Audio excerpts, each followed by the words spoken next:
How to fix your money network app not working. Hello guys, this is Atticus and welcome back to another tutorial video.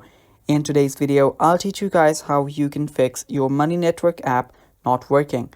Now, let's just begin. First things first, if you don't have the app, you can simply go to your app store and install it. Now, the app is not available on my region, but I will guide you on how to fix it. So the first thing you'll want to do is go to your settings.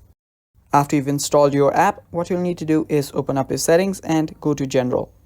After you're there, go to iPhone Storage. And after you're on your iPhone Storage, you will need to scroll down till you find the Money Network app. Now, after you found it, you will simply need to offload the app. Now, offloading is really easy. I'll show you to you guys how to do that. Now, let us suppose that this is Money Network. Just tap on offload here.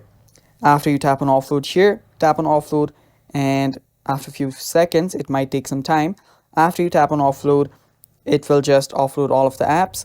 That is, this will free up storage used by the app, but it will still keep your documents.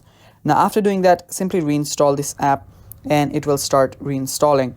After doing that, open up your app again and your Money Network app should work just fine. And that is how you fix the app, and that is all for this video too. So thanks for watching guys. Stay tuned for more.